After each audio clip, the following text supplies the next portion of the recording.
Hello and welcome to Neighborhood Unitarian Universalist Church in Pasadena. Welcome to all members, friends, and guests, here in person and virtually. Neighborhood Church creates and grows an inclusive community of faith connected by love, spirit, and service. My name is Julian Juarez, and I'm a member of your Board of Trustees. Today's service is led by our interim minister, Reverend Dr. Teresa Cooley, who will be joined by Carla Jamie and Greg Parker, providing music for today's service. Please take a moment to silence your devices as we begin our service. Thank you for joining us as we continue to prioritize connection over perfection in this hybrid service, which is streamed on YouTube and which we are recording for future viewing. Seating is available in the back for those who want to make sure not to appear in the recording. We will continuously learn and adapt to create joyful opportunities to be together while keeping our community safe. There are many ways to connect with our church community throughout the week, both in person and virtually. Whether you're new or ready to find new ways to engage, please visit our website and social media to learn more. Neighborhood Church upholds a covenant of right relations through which we commit to act so that the needs of the individual and the greater faith community can be in harmony. We covenant to honor one another, engage one another, and give to one another and our institution. Again, welcome to Neighborhood Church, whoever you are, wherever you are in your spiritual journey. Welcome to this inclusive faith community connected by love, spirit, and service.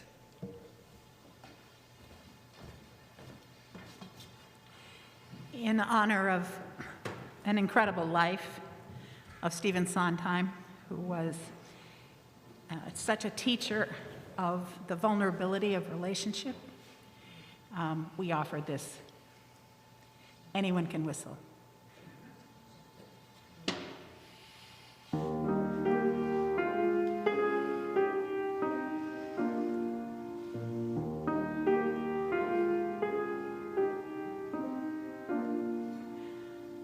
Anyone can whistle, that's what they say, easy. Anyone can whistle, any old day, easy. It's all so simple, relax, let go. So someone tell me, why can't I?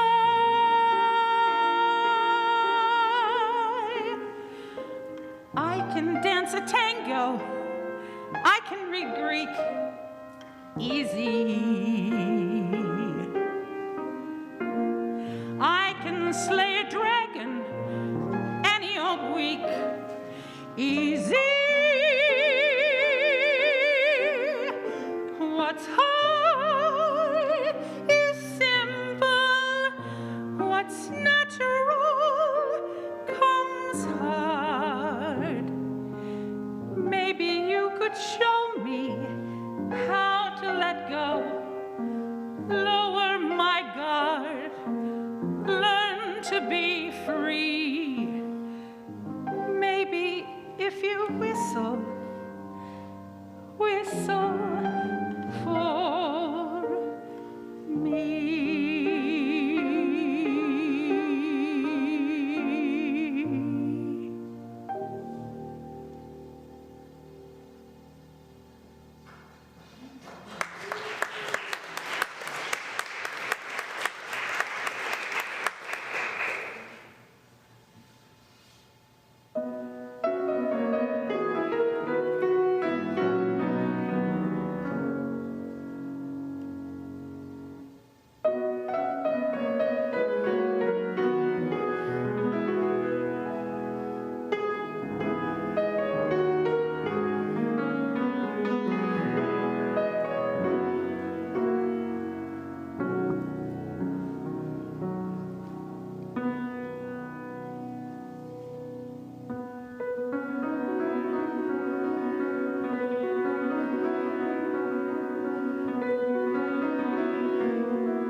It's always lovely to have Carla leading music, and thank you, Greg, for bringing your talents and sharing them with us. This Sunday marks the first Sunday of Advent in the Christian calendar, and a UCC colleague of mine wrote this about Advent.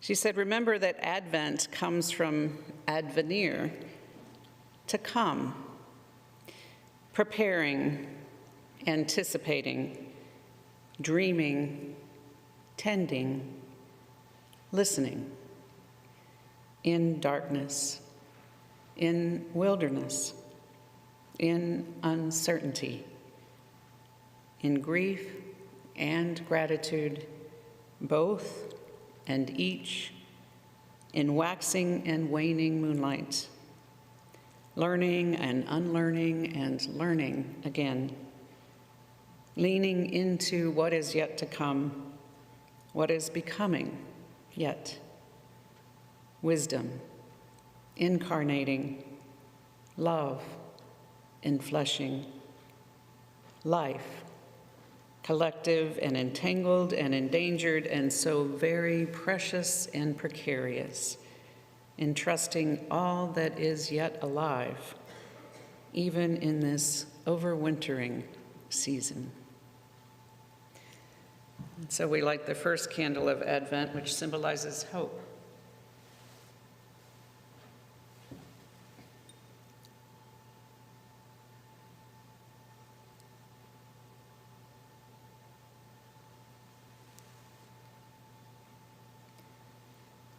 And in this spirit, let us worship. Our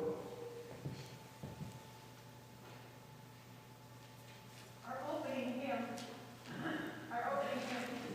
this morning is found in your gray hymnal, page 18, "What Wondrous Love." Please stand in body or spirit as you're able, and let's join together in singing.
Each Sunday, our congregation expands our impact by dedicating 100% of contributions to a local social justice organization.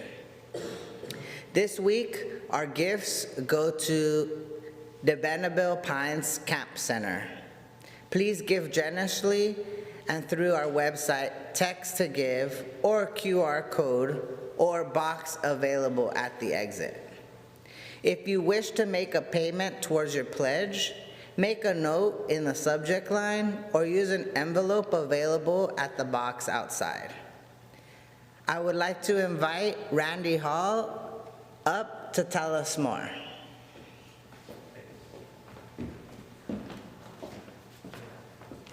Good morning. I'm Randy Hall, member of the Share the Plate Committee, along with the Neighborhood Summer Camp Committee. For the past 60 years, Camp de Benneville Pines has been a mountain sanctuary for the 50 UU congregations in the Pacific Southwest, including Neighborhood Church. De Benneville is the place where we at Neighborhood have gathered twice a year to build community surrounded by the beauty of the San Bernardino Mountains. Perhaps you share my memories of moth talks, talent shows, craft projects, hikes, beer tasting, snow play, Jenks Lake, and of course, the joy of arriving Friday afternoon for our social time on the deck. When I, along with 60 other neighborhood campers, said goodbye to our annual winter camp on March 1st, 2020, we had little idea what lay ahead. As we know now, the world would change. Due to a combination of the pandemic, fires, and subsequent flooding, the camp was closed for 18 months.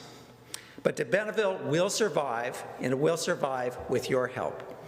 A new group of loving supporters has banded together to create a challenge campaign to help the camp meet its ongoing financial needs and to celebrate its auspicious 60th anniversary.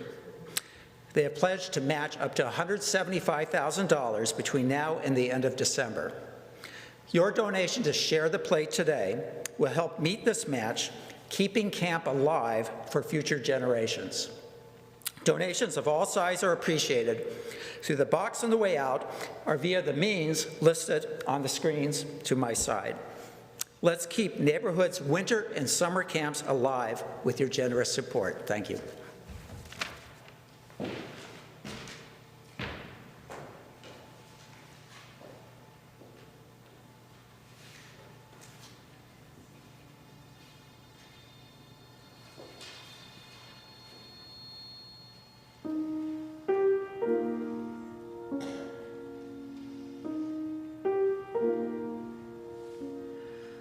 Come my way, my truth, my life, such a way as gives us breath, such a truth as ends all strife, such a life as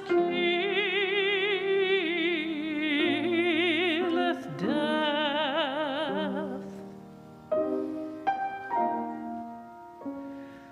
Come, my light, my feast, my strength, such a light as shows a feast, such a feast as mends in length, such a strength as makes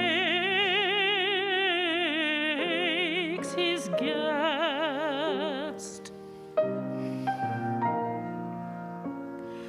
Come, my joy, my love, my heart, such a joy as none can move, such a love as none can part. Such a heart as joys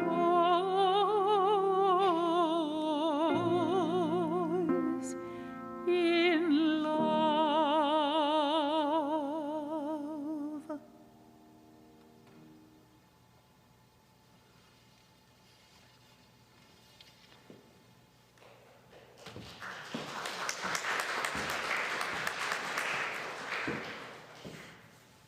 Let us join in the spirit of prayer, of meditation, of reflection. Let us ground our bodies and open our spirits.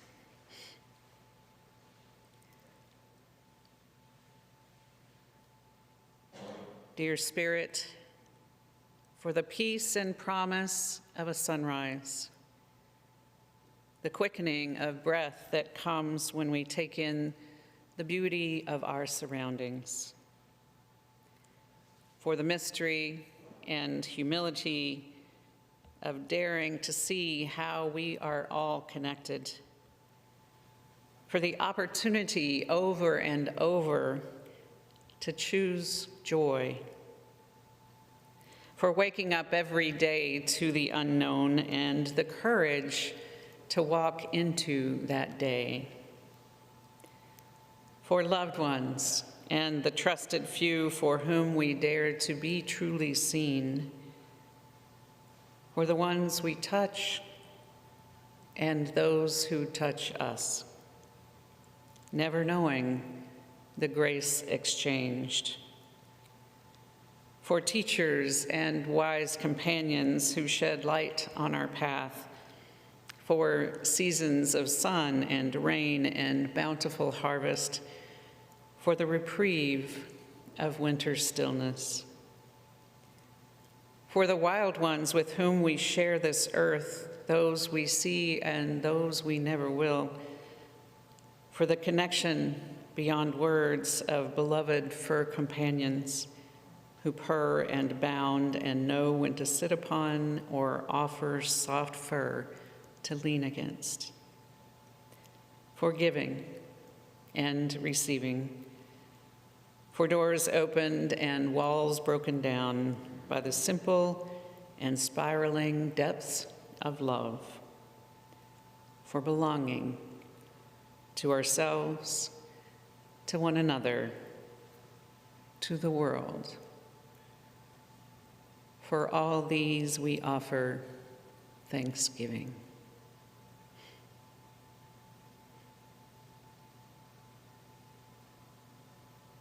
Amen.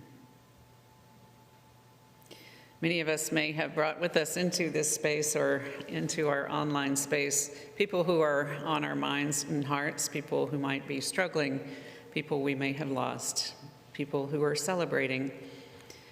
And so we ask that you hold these people in your hearts and welcome them virtually into this space. And if you choose online, you can write the names of those folks into the chat. So let us take a moment to welcome them into the heart of this community.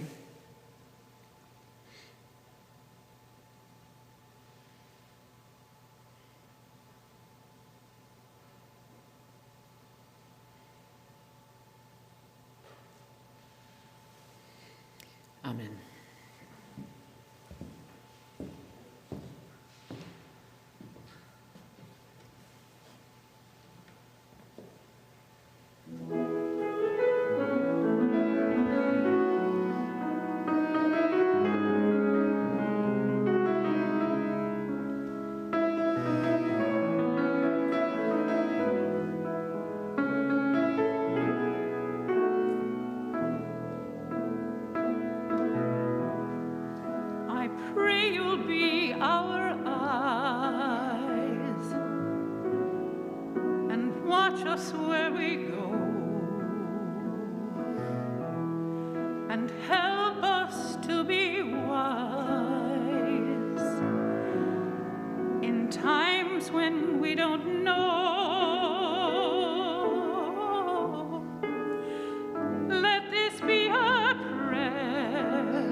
I pray we'll find your light nel cuore resterà and hold it in our hearts a ricordarci che the stars go out each night l'eterna stella sei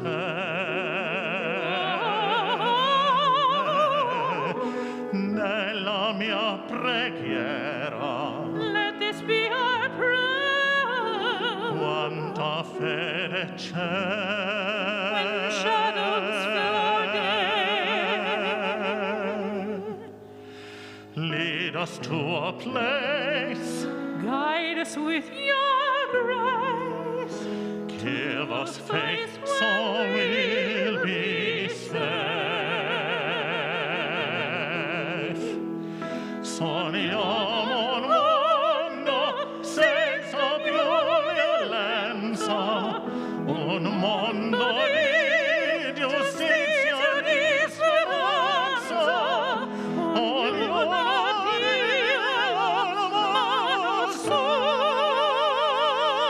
vicino, simbolo di pace, di fraternità. La forza che ci dà We ask that life be kind il desiderio che and watch us from above. ognuno trovi amore We hope each soul will find intorno dentro a sé. another soul's love. Let this be your prayer, Let this be our prayer. just like every Just like every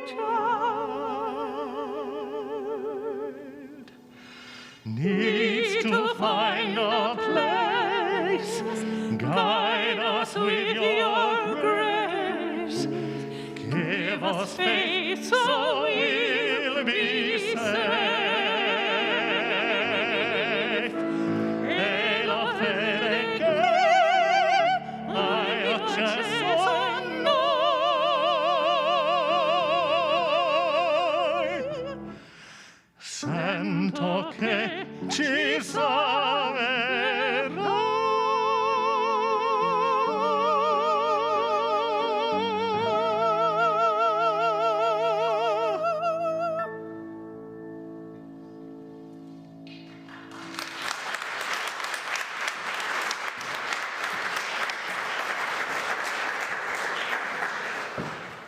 Just beautiful.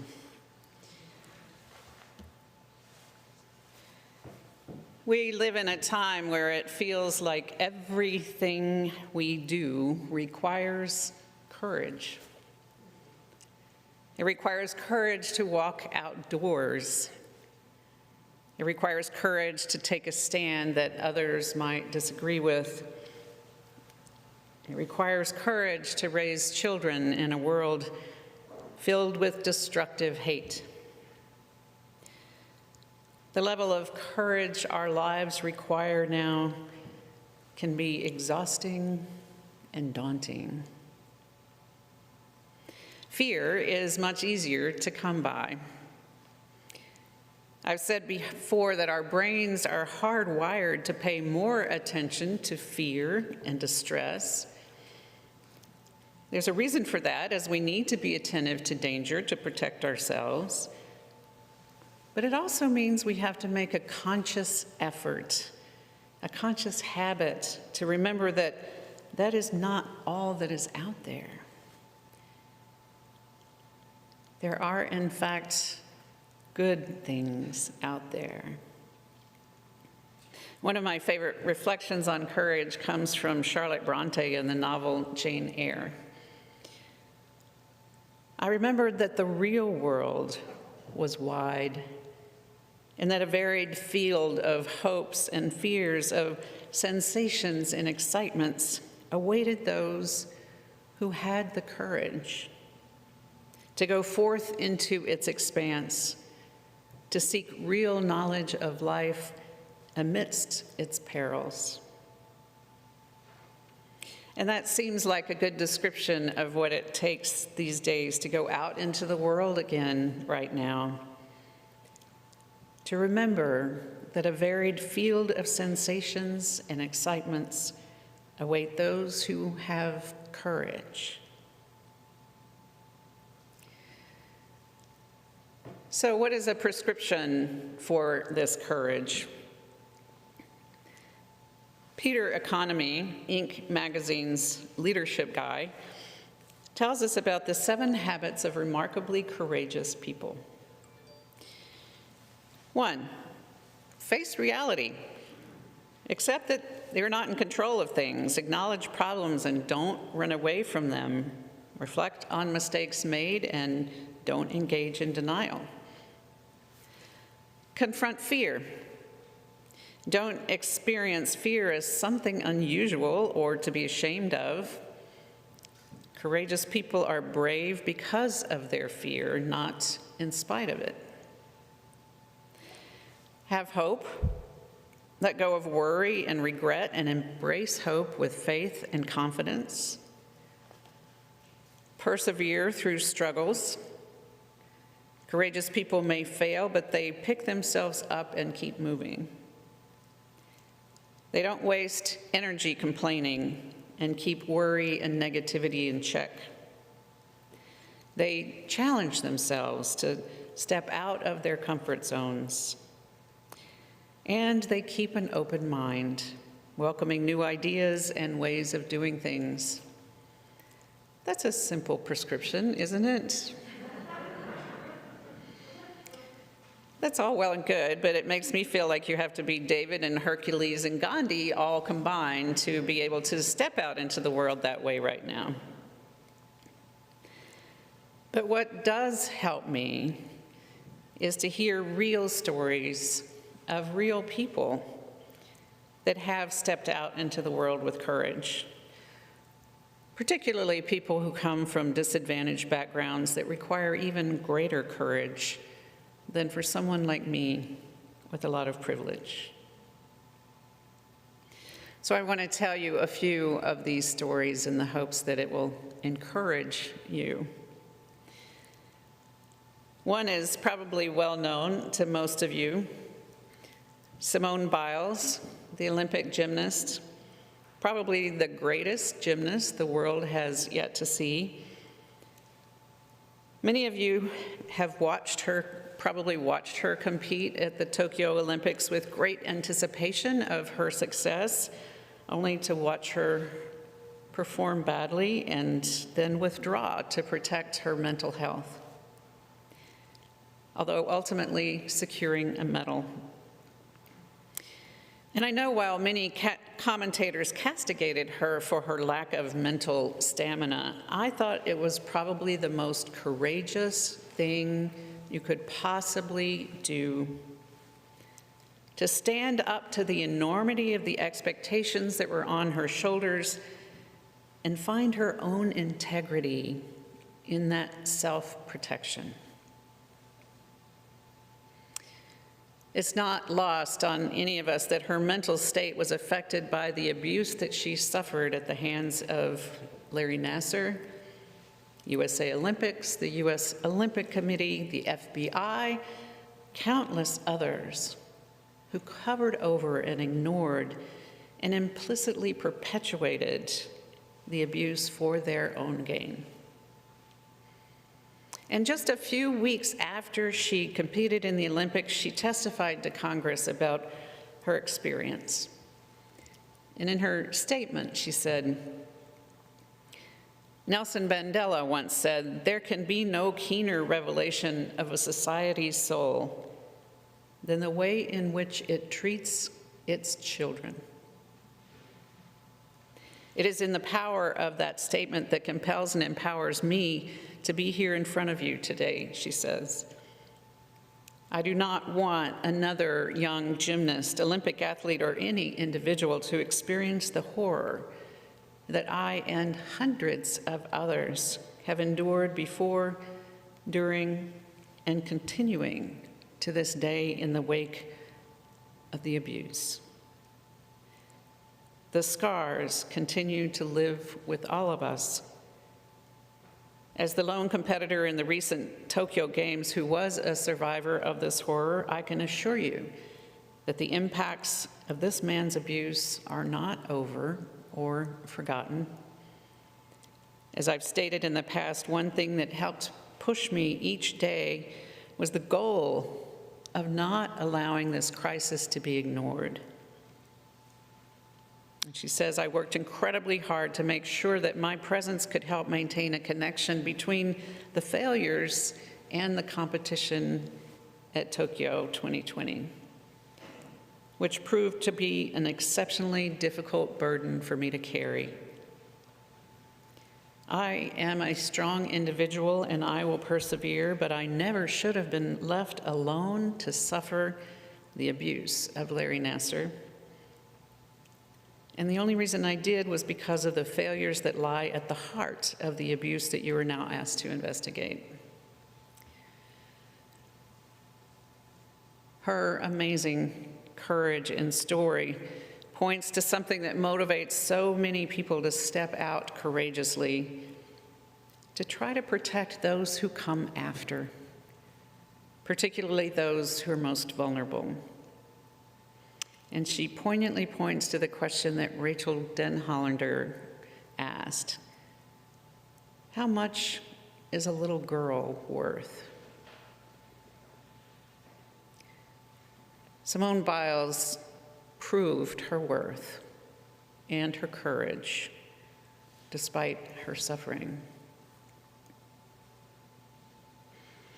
Another story about someone dedicated to addressing and preventing abuse was one that surprised me when I learned about it, because it wasn't someone who had direct experience and personal experience with abuse. James Smith-Williams is a rookie professional football player, recently recruited by the Washington football team. A little side note, the Washington football team is now called that because of decades of courageous protests standing up against the name the Redskins. When Smith-Williams was still in college, he, along with 400 other school athletes, were required to attend a presentation given by Brenda Tracy. Tracy told them a horrific story about how in 1998, when she was 24 years old, she was drugged and gang raped by college football players. And despite clear evidence of this crime, the only punishment the school imposed was to suspend 2 players for 1 game. And I'm not sure how the other athletes in the room responded, but Smith-Williams was incredibly moved by this story, and particularly by a challenge that she issued. She said, if you're a good man, what are you doing to be a good man? And so he decided to help support Tracy and her organization, now called Set the Expectation, and to serve as an ambassador for her message. And because of this work, he was recognized by the NFL as one of its community MVPs this season, and was honored by Vital Voices, a women's empowerment organization, by recognizing him as a foremost voice of solidarity. What impresses me even more is that despite the fact that he is in his rookie season, gaining a place in the starting lineup because of other people's injuries, he continues to stand up against abuse. When the Washington Post ran a series of articles about widespread harassment and misconduct from former male employees of the team, he shared a lengthy statement on Twitter that said, "As I read the Post story last night, I was overwhelmed with many emotions. The main one being my support and allegiance to the women who spoke out in this article. I believe that with every ounce of my being, that ending sexual assault, interpersonal violence is not the responsibility of victims and survivors, but of every individual around them. Not many rookie players would risk their position to be so outspoken. In fact, he believes that it is his public position that makes it a requirement for him to step up. He says his mother always told him, you have a platform, you have a voice, people are listening. And so James Smith-Williams keeps speaking out and speaking up." But you don't have to be a prominent public figure like these earlier two to find the courage to speak out. Just a week ago in Muncie, Indiana, an English teacher assigned her class to read V for Vendetta, a book that's about an anti-hero named V who tears down the government because of its racist, sexist, and homophobic actions. And so the teacher thought it would be helpful for them to find a way to relate to this message with their real experiences. And so she had them create a poster board out in the hallway where they could post examples of people who spoke out about oppression, real people in their lives. And many of the postings made the link to the Black Lives Matter movement.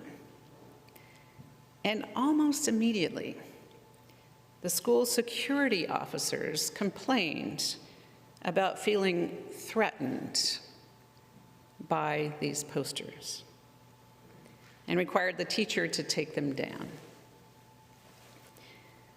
The students immediately organized a peaceful protest and issued a statement that said, "We are now trying, as students of Muncie Central High School, to defend not only ourselves, but our peers, and continue to make this a safe space to express ourselves and our views. Black lives matter and always will, and we should be allowed to express our opinions." The school was so riled by this peaceful protest that they shut down in-person learning for 3 days and took school online to keep the protests from disrupting learning. They have stipulated a review process and sensitivity training, but now specifically prohibit any ongoing protests. But the students are not stopping. They've initiated a complaint with the state attorney general and are demanding a personal apology from the security officers involved. So in the face of these stories, I realized the question for me is not, who am I to be brave? The question is, who am I not to be brave? Me with my white skin privilege and empowering parents and an extensive education and a public pulpit. And I need not look completely outside my circle for examples of courage. I know there are stories of courage aplenty here in this congregation. And people engage in everyday acts of courage all the time. The transgender teenager who has to be brave just to go to the restroom. The disabled person who has to be brave to move out into a world that is full of obstacles. The African-American teenager who knows that just getting behind the wheel of a car or walking down the street in a hoodie could make them a target. The African-American parents who have to let them walk out the door. And there are a multitude of stories about entire congregations doing courageous things. A number of years ago, when I was still at the UUA, I was asked to visit a church in Athens, Georgia, who had just made the big step of buying a big new building. And so they wanted me to come and do a workshop about growth so that they could grow into this wonderful new building, and also to preach for their dedication ceremony. And when I arrived and started to hear their story of this transition, I realized this wasn't just a decision about space or money. They were moving from a tiny little building that was literally behind a graveyard. UU churches locate themselves in really interesting places. So it's incredibly difficult to find, and so they were moving into this now large and urban church on a main thoroughfare right downtown.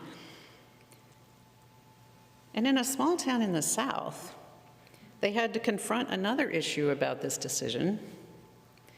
the way in which their new location could make them a target for those who would not appreciate their progressive views. Because just a few years before, a man walked into the Knoxville Unitarian Universalist Church with a gun and killed 2 people and injured 6.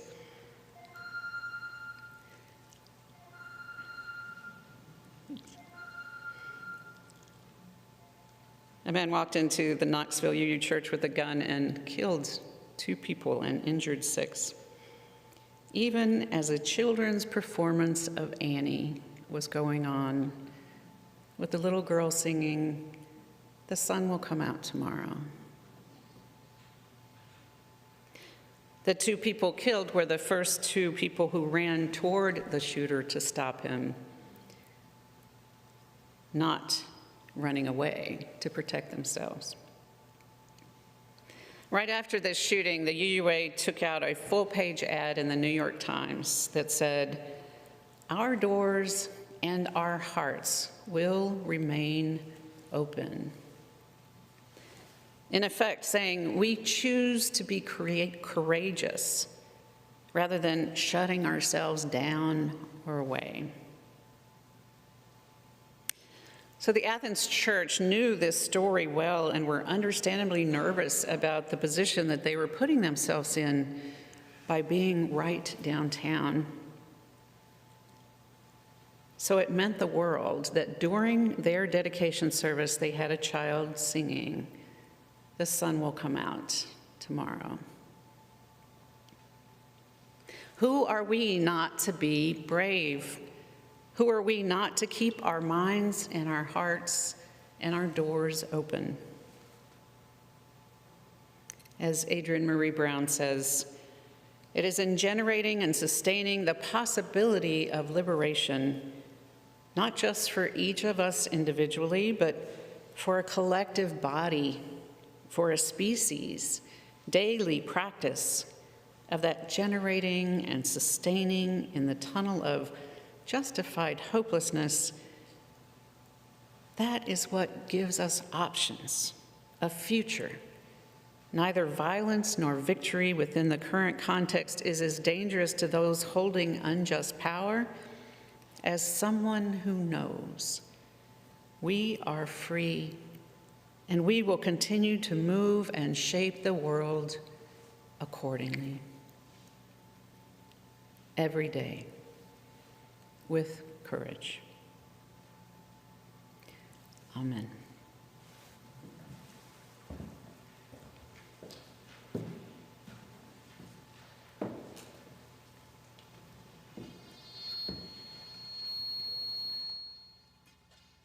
Our hymn is found on page 100 of your gray hymnal. I believe the words are also on the screens. I've got peace like a river. Please stand in body or spirit as you are able, and let us sing together.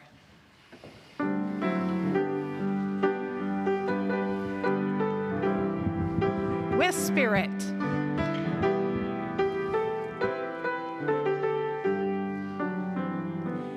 I've got peace like a river. I've got peace like a river. I've got peace like a river in my soul. I've got peace like a river. I've got peace like a river. I've got peace like a river in my soul. I've got joy like a fountain. I've got joy like a fountain. I've got joy like a fountain in my soul. We're going to pick it up a little bit. I've got joy like a fountain. I've got joy like a fountain. I've got joy like a fountain in my soul. I've got love like an ocean. I've got love like an ocean. I've got love like an ocean in my soul. I've got love like an ocean. I've got love like an ocean. I've got love like an ocean in my soul. Let's go back to verse 1. I've got peace like a river. I've got peace like a river.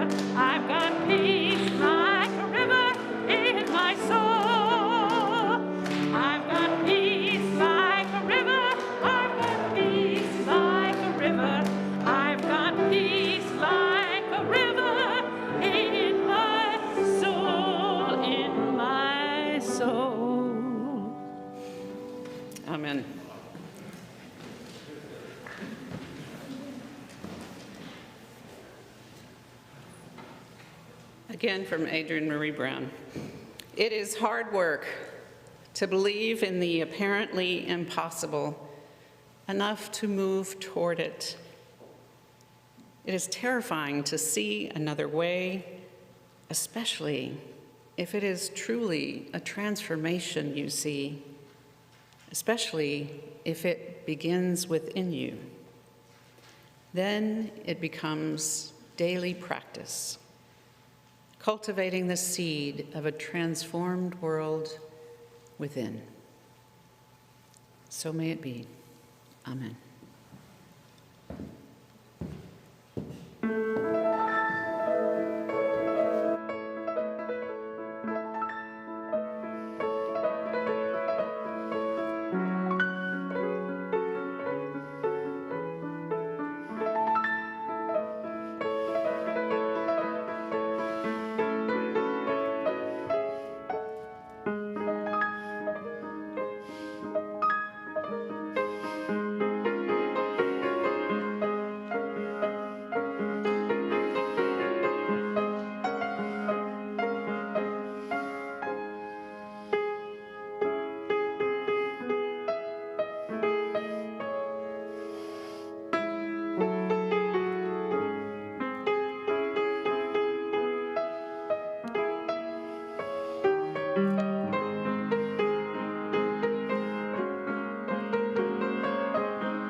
I look forward to greeting you outside in whatever way makes you comfortable.